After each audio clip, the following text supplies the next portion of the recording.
Hello, I'm Randy with Desert Point Kennel. It's a little bit of kennel talk. For everybody knows, if you run a dog kennel for hunting, even if it's a bird dog kennel, it's a pretty good chance that you're into rifles and varminting and deer hunting and fishing. As some of you might know, I went to gunsmithing school to build accurate rifles, and I've been messing with accurate rifles for a long time, and this is a build that's going to be similar to two other builds that I've done. Some of you know that the early model Remington 700s and the Magnums came with stainless steel barrels, and most of those stainless steel barrels are very good, and they can be extremely accurate. I have this model. It's about a 1965 model. I probably have a 1966 or 67 in a 338 in a 700, and also a 7 mag in about the same year, and they both shoot really good.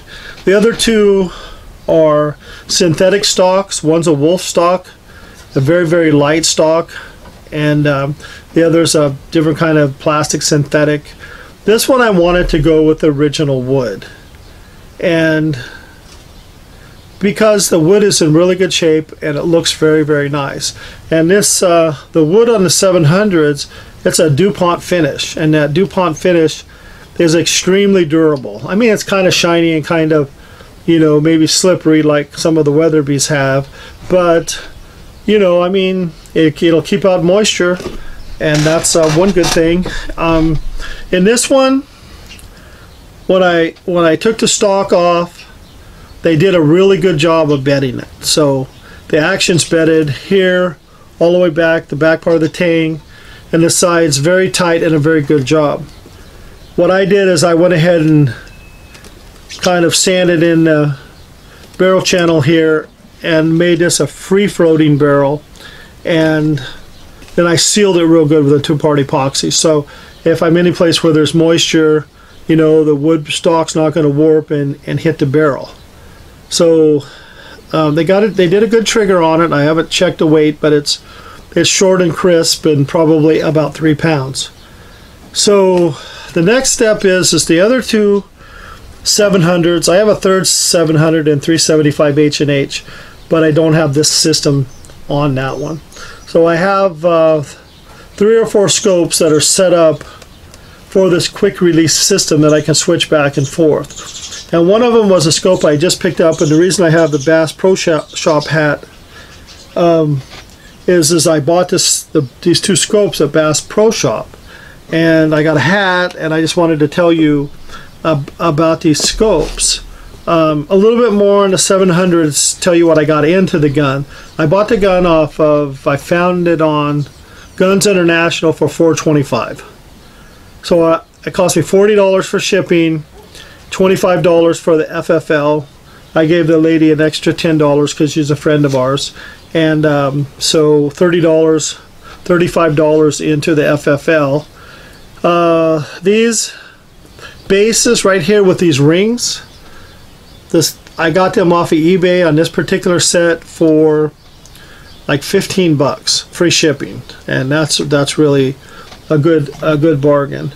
And then so I got that set up, and then I bought the scope. Well, this first scope, this is the Bass Pro Shop model. It's a 4 to 14 by 40, and it doesn't have an adjustable objective and for adjusting parallax. But this I filled out a credit card, and so I got like $30 off for filling out the credit card, and it was $138, but they have them on clearance, and I got it for $90 plus the $30 off. So that's what I have in this scope, and I didn't know what to expect. I mean, the salesman tells me, you know, it's made by like Vortex, and some of the models are made by, you know, Leopold, and some of them are made by Burris, and he didn't know exactly who made this one, but I figured if Bass Pro Shop or Cabela's are putting their name on it as their scope, then they probably went to a pretty good scope. And this one here for the prices exceeded my expectations. I put it on a 1022, I put it on a 17, and it's super clear. It's got a Plex system in it, and it has just proven to be a really, really nice little scope. And then, but I wanted something to shoot a little longer as well. And so I got this, I looked at all of them, and I needed something. The system isn't as flexible in a couple of areas. First of all, they're equal height here. They're not having, it's not like having a full base with like 20 mils built into it. So for longer shooting, you got a little extra to work with as far as elevation.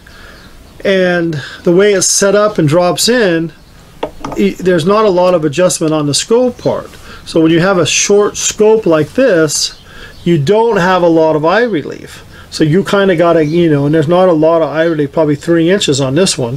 So you kind of got to cheat up there on it. And I wanted something a little longer that would be a little more flexible, still be a higher power, and not break the bank.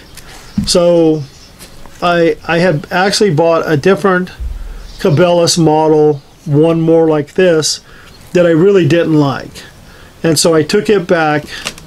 I had paid $120 for it, so I took it back, and I looked at the Nikons, and they didn't have a big variety of them. And the guy told me that Nikon was going to stop making scopes, which had meant nothing to me, because even if they were not going to make any more scopes, Bass Pro Shop and Cabela's has a lifetime warranty on theirs.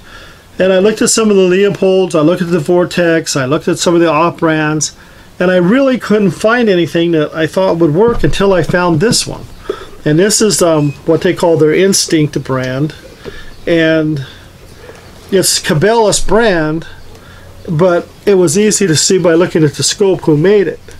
And the really good thing about, they came in this nice box, and it's a Miopta. So one thing about having a smartphone with you is that when you start to look at stuff, you can just do a search on it and see. And I had been researching scopes quite a bit, but I hadn't looked at the Mioptas. So when I did the search on it, this is a Miopta 6.5 by 20 by 50, and it's got adjustable side parallax, and it's got some nice knobs on it. And what you can do is you can pull this up and reset to 0, which works really nice. The only bad part is for this, I'm stuck on the highest elevation I can get. I can't get any more elevation out of it, which when I shot it ended up being about 2 inches high at 100 yards, put me right on at 200 yards, and about 7 inches low at 300 yards. But I could use the first hash mark down for 300 yards, and that put me a little bit closer. Then there's more hash marks and dots, and then I used at 400 yards I used the first dot, and that put me in pretty good shape. So probably not going to need more elevation. I'm probably not going to be shooting out to anything much past 500 yards with it. But anyway, getting back to being able to research this, even though Cabela's name and it's the Instinct, I was able to look up the Miopta 6.5 by 20, and on Amazon this scope sold for $950 with free shipping. Bass Pro Shop had it on clearance for $450. So for $450 I can get a top tier scope. And when you look up Miopta, we're talking about something in the ballpark of Zess and Swarovski as far as quality goes. This is they make their own scopes there in Czechoslovakia. They do their own glass, and they really, from every review I could see, really put together a good scope. So what I did, this quick release system allows me to switch back and forth between not only these two scopes, but the other 4 or 5 scopes I have for the other guns and anything that I want to add. So it makes it very flexible. So with this one, just an added note, we when I went to the range, I bore sighted both with a bore sighter, but then I took the bolt out, looked through the barrel, put it at 50 yards, put it right on the target, and then adjusted the crosshairs to it. And you can see by the target I had earlier that it shot, or maybe I'll put it in the video later, but you can see by the target it shot about an inch high at 50 yards. So it was perfect. I mean, I didn't have to change the elevation. I didn't have to adjust anything. It didn't take any extra shots. The first 2 shots were on. And then back at 100 yards, you know, it was a little high. And at 200 yards, it was right on. And 300 yards, it was low. So it had worked. It had worked pretty good. And the way the system works is you level these two, and then you just set the scope in here, and you make sure that these are flat. And if I can see where this goes, okay. And usually it sets down. Oh, okay, there it goes. Usually it sets down pretty, you know, from the other side when you can see it a little better. And then you just cam these two over like this, and then that locks it in. And then when you want it off, you do the same thing. You turn it back, turn the system back, pull the scope off. Then this one here is a little better. I have it lined up just a tad better, where it drops in a little better. So, and you tighten it, and that's about all there is to it. And they hold pretty good zero from taking it off. Leopold makes also kind of a Weaver looking one that has a different kind of lever on it. People talk pretty highly about that. So anyway, with this build, that's where, you know, that's where I'm at. And the next thing I'm going to do is I'm going to go ahead and reload. So I got some Burger bullets to try. I have some partitions. I have some Accubons. I have some Sierras. I have some different stuff that I can try and mess around with, and some different powders. The only thing I couldn't find, I wanted to try some H1000 powder. I didn't find it. So then I have some other powder at my son's house as well. So anyway, that gives you a look of where we're at on the build. The weight of the rifle in the wood stock was 7 pounds, 7 pounds, 6 ounces. And then with the scope, with this big scope on it and a couple of loaded cartridges without the sling, brings it to 9.2. So just a hair over 9 pounds. And when you're shooting a 300 Win Mag, you don't want anything too light.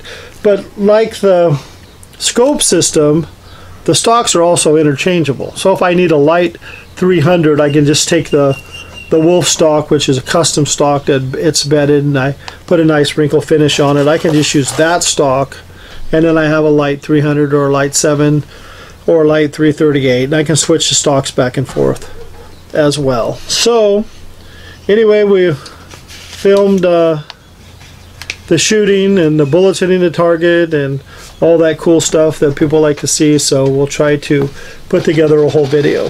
So thanks.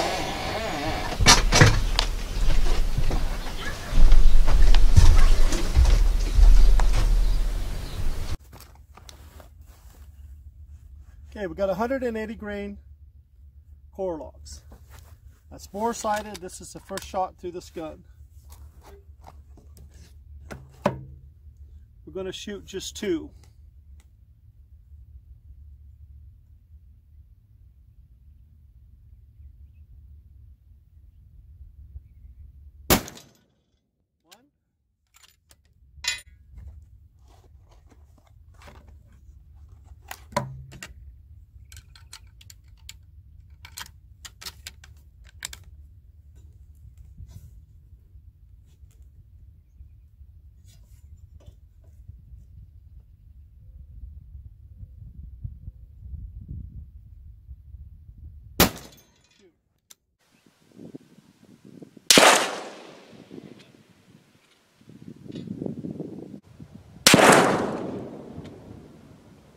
This is our first group. This is 50 yards after bore sighting. And the way I did the bore sighting is you pull out the bolt and look down the barrel and put it right on the target, right in the center, and move your scope crosshairs to there. So that's what we did. That's where we're at. Now we're going to move back to 100 yards.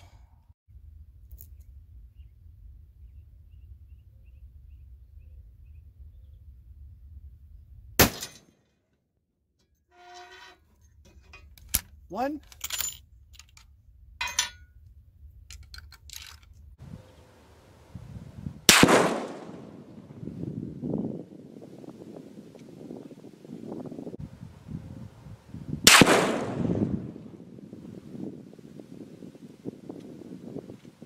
using my Opta scope. It's got it set on 20 power now.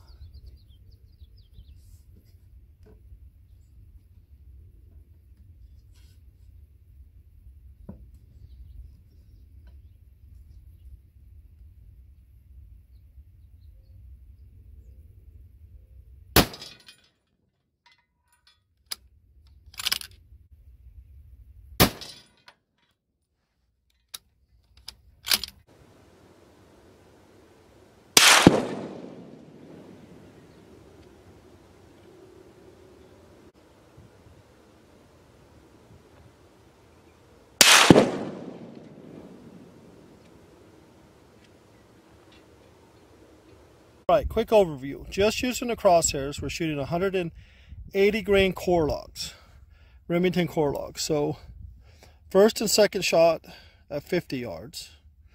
Then at 100 yards is 3 and 4.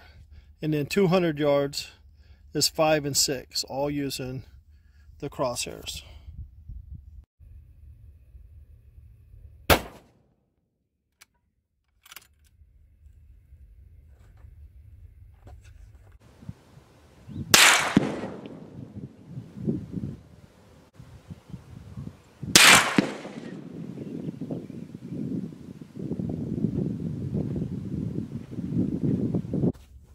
Okay, the last two shots were at 300 yards with the crosshairs. This is 300 yards with the first hash mark down.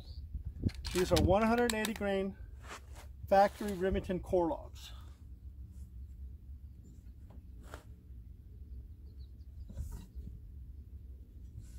Good.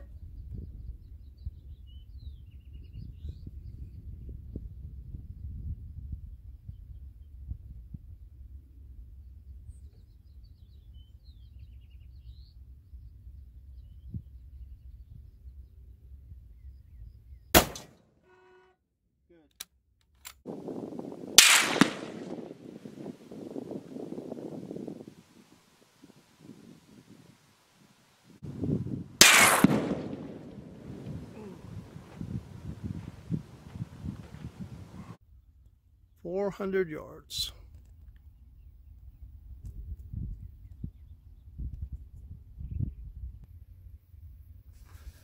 All right. We're going to try 400 yards this time. Get a look here. I'm going to try the first dot. So that's 1. The first dot is below the second hash mark. All right, we're going to see how this goes.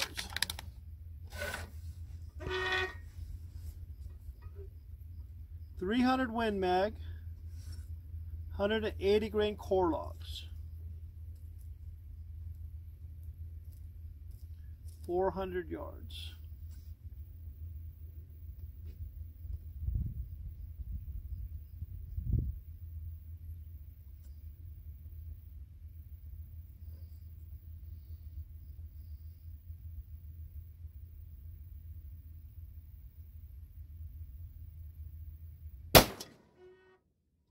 One.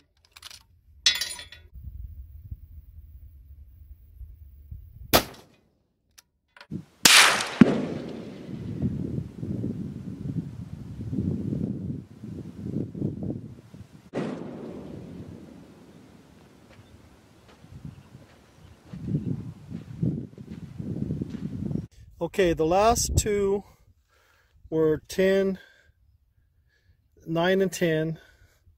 That's one hash mark down. That's at 300 yards. And then we just moved out to 400 yards. And we used the first dot, which is this one. And we hit here, 11 and 12. Now we're going to switch scopes. So we're taking off the Opta 6.5 by 20.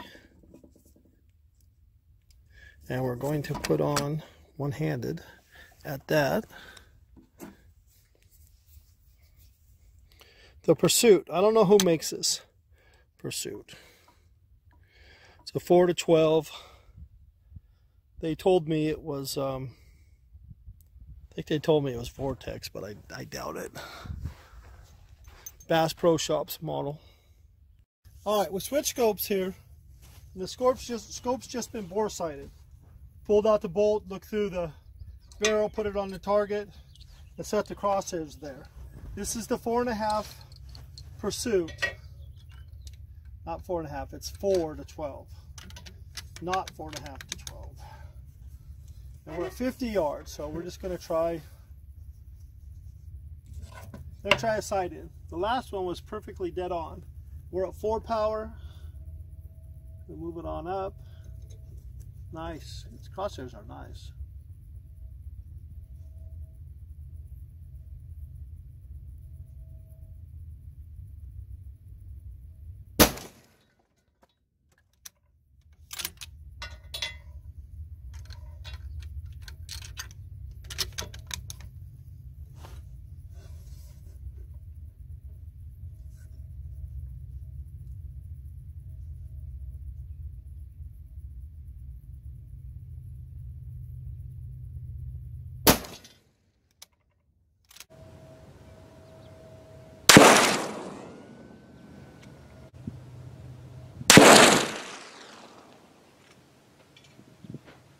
All right, what we have here is Remington Corlocks 180s.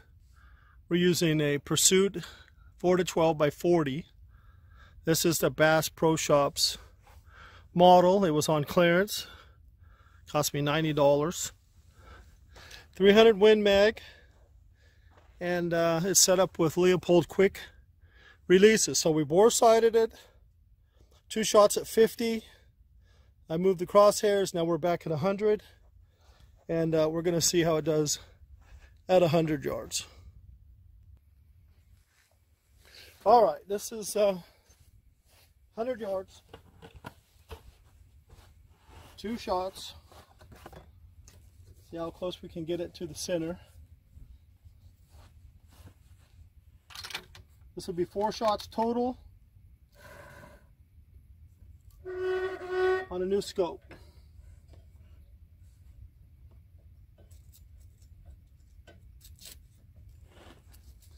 We're going to move it on up to 12 power.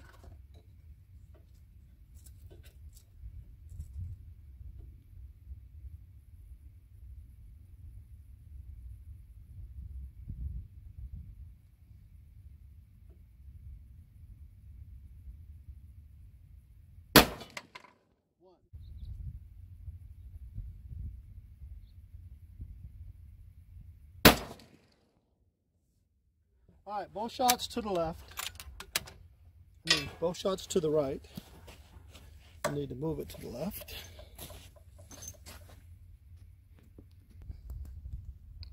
All right, this is what we got. This is 2 shots at 50 yards after bore sighting. Moved it back to 100 yards. Still shooting to the right. So we're going to move it 8 clicks to the left and see what happens.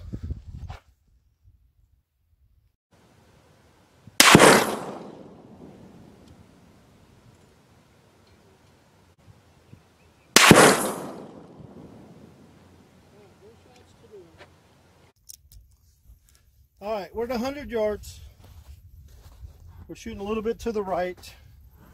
Moved there. 9 clicks to the left. And we're going to see how it does.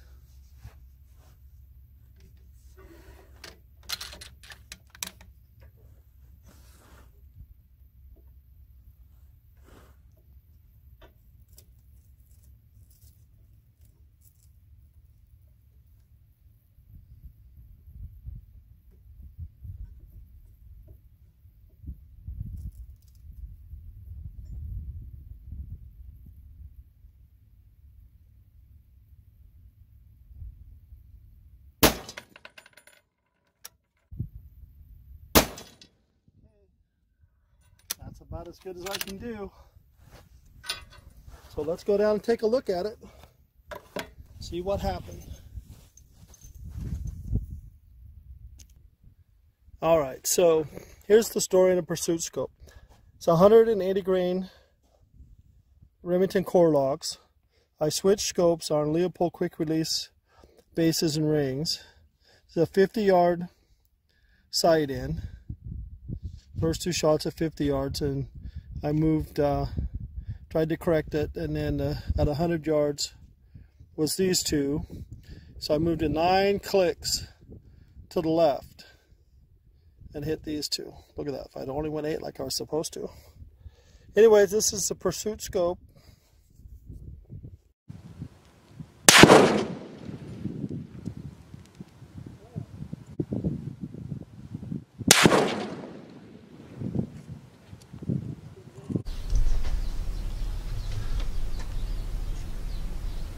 So first we'll talk about the first group when we used the Meoptoscope.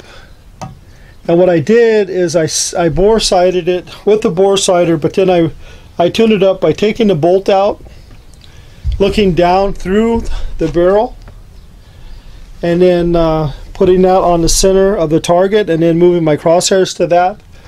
And at 50 yards, you can see I was just a little bit high, 3/4 inches high at 50 yards. And the first group with this is a 3/8 inch group of 50 yards. And then I went back and I shot 100 at 100 yards. And at 100 yards, I ended up with a 1 3/16 group. You can see it up on top, numbers 3 and 4. So number 1 and 2 was 50 yards. Number 3 and 4 were 100 yards. I went back using the same, the main crosshairs at 200 yards without any change, and you can see there's a 1 3/4 inch group at 200 yards. And then from there I moved back to 300 yards, and I did both the crosshairs, and you'll see on the left there's a plex, picture of a plex. I also used the first dot. So you see below the crosshairs you have a hash, and a little hash a little bit longer, then you'll see the first dot. And they used that first dot. No, I used at 300 yards I just used the first hash. I used the first dot at 400 yards, but let's go to 300 yards. So at 300 yards, just using the crosshairs, it was 7 inches low and really not much of a group. They're pretty well spread. And then I used the first hash, and I shot 4 inches low, but still not a very good group. I mean, really, what was it? Probably at 300 yards, I shot a 3 5/8 inch group and a 7 1/2 inch group, and that's only 2-shot groups. But I only had a box of shells. So 100 yards, I got 1 3/16. At 200 yards, I got 1 3/4. Then at 300 yards, I got 3 5/8, and the best I could do at 400 yards was 800. The thing about the 400 yard group is you'll see one of them is up there by basically by the bullseye, and the other one is 8 inches down. So I just used the one target, and I shot all of those. The good part is that I didn't have to use any extra bullets for the sight in. The first 2 shots were just 3/4 inches high at 50 yards, and that put us about 2 inches high at 100 yards. So we were able to use that sight without wasting a lot of other shots. And then what we did was, and I got it all on video, that would be pretty cool, is I switched scopes, and I used the Pursuit scope. And I mean, if you want a nice scope that's clear, maybe not for your main gun, but this Pursuit, it is super clear, and it's just a pretty, for this price, it's a really nice scope. But you can see I bore sighted it the same way, looking down the barrel, and you could see I was at 50 yards, and the first 50 at 50 yards was basically one little over a 1 inch group with 2 shots, 1 1/16, and it was a little bit low, 3 inches low, 3 inches to the right, And then what I did is I moved it up and to the left, but it just seemed to have moved up. And then 100 yards. So the next one at 100 yards was 1 5/8. And then I went ahead and moved it 8 clicks over, 9 clicks actually. And 9 clicks moved it over just about perfect. And I shot a 1 16th inch, just 2 shots. But I put it, you know, probably, what is it, an inch and a half high at 100 yards. So the core locks give us, you know, they kind of just give us something to compare with, a reference. And then when I reload, you know, I'm figuring if I can shoot this kind of group with the Remington core locks, when I use the other bullets, that I have basically no place to go but tighter groups. The one thing about the setup, the quick release setup, is on the rifle, is they're pretty flat. There's no, it doesn't give you any other extra mil dots like a 20 mil rail would do. At first I put on a Weaver type full mount, full piece, one piece, and that worked pretty good. But I wanted this, you know, this quick release, and I ordered this particular set off of eBay for $15, which was really good because they're pretty expensive. And then I used the other kind of 2-piece mount where you put the scope in, and you turn it, and it locks it in, and you adjust it a little bit right here. And that worked good too, but basically I wanted this, so I put this on. Well, let's look at the weight. This is a big heavy-duty scope. It's a Miopta, and it's a 6.5 to 20 by 50 millimeter objective. These are steel rings and bases, Leopold quick release. And I put a couple shells on it, so you have to add one more cartridge and a sling, a leather sling. But you can see we're at 9 pounds, just a little over 9 pounds. 9 pounds, 2.5 ounces, 2.4 ounces. So, 300 Win Mag. I mean, how light do you want a 300 Win Mag? I got lighter stocks that'll fit on this. If I want it lighter, I can get a couple pounds off of it actually. Can put a lighter scope on it for hunting. This one's set up for a little more long range.